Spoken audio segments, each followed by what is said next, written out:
Have you ever stopped to think about what you must never lose if you move into a nursing home after the age of 80?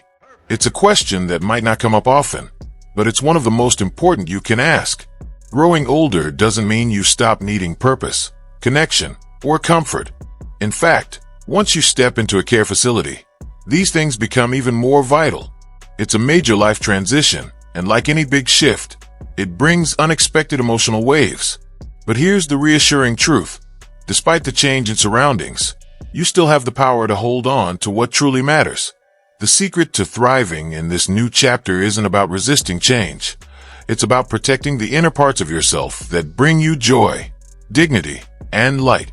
Whether you're already living in a nursing home, considering the move, or supporting a loved one who is, this message is for you. Because this isn't just about managing daily routines or adjusting to a new place. It's about preserving your heart, your spirit, and your identity. And to do that, there are 5 powerful things you must never let go of, no matter how much else you may downsize. These aren't things you can pack in a suitcase. They're deeper than that. They're the pillars that support a meaningful life. Stay with me until the very end, because the final one may surprise you, and it might just transform how you see the road ahead. Let's begin with the first one, your sense of autonomy. This is one of the most important things you must hold on to, no matter where you live. Autonomy is about keeping your ability to make choices, even in a place where routines are structured, mealtimes, activities, visiting hours. You still have the power to decide how you experience your day. That ability to choose, even in the smallest ways, keeps your dignity alive. It makes you feel like you're still the author of your own life. Autonomy doesn't mean controlling every single thing. It means holding tight to the little decisions that remind you who you are. Imagine the difference between someone who gets to pick their outfit in the morning, choose when to enjoy their tea, or decide which book to read, and someone who just moves along with the schedule, never asserting their preferences. The first person is living. The second is merely existing. I remember a man named Harold who moved into a nursing home at 82. At first, he felt lost, like his independence had vanished overnight. But he started each day by choosing his clothes and writing down one small goal, calling his daughter, sitting outside, reading a chapter. These weren't grand achievements, but they gave him purpose and control. The details matter. Maybe you want to arrange your room in a way that feels like home. Maybe you prefer quiet time over group activities. Maybe music soothes your soul. These preferences are your voice. When you lose your autonomy, life begins to feel like something happening to you, instead of something you're actively a part of. That can breed frustration, sadness, and even resentment.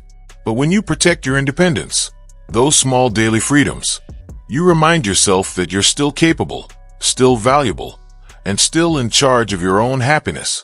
Now let's talk about the second essential thing you must never let go of, your connection with the outside world. It sounds simple, but it's easy to underestimate just how vital it is to stay in touch with life beyond the facility walls. What starts as a few missed calls can slowly turn into months of silence. And when visits dwindle, a dangerous feeling sets in, one that whispers, "You've been forgotten." But staying connected keeps your spirit alive. It reminds you that you are still a part of something greater. You still matter to the people who knew you before the move, and they still matter to you. I once met an 84-year-old woman named Barbara who experienced this firsthand. After she settled into her new community, the visits from her sons and grandkids started slowing down.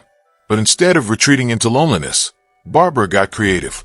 Every week, she mailed short postcards to her grandchildren, funny little notes with stickers, doodles, and sweet memories.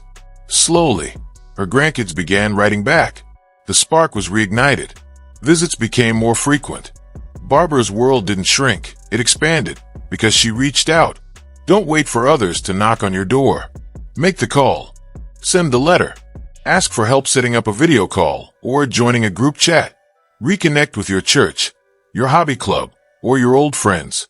Staying socially engaged doesn't just ease loneliness.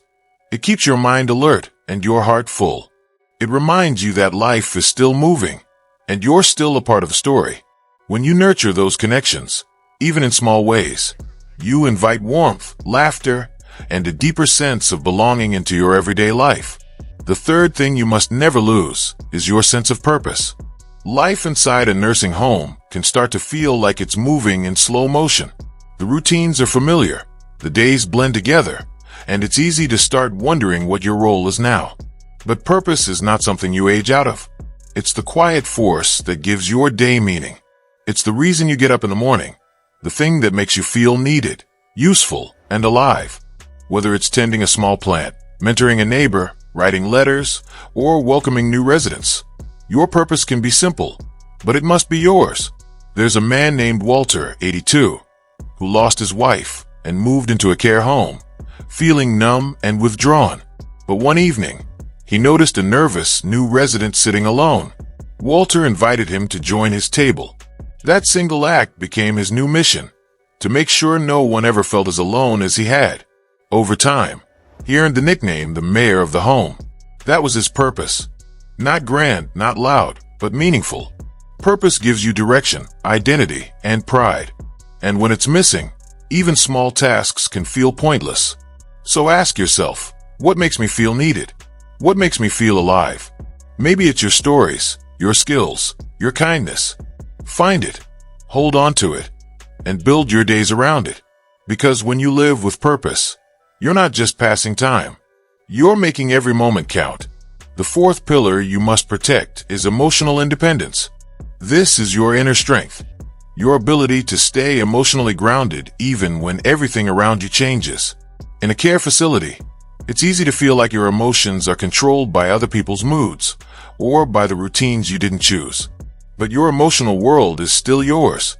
Emotional independence means you don't rely on others to keep you happy. You learn to soothe yourself, uplift yourself, and protect your peace.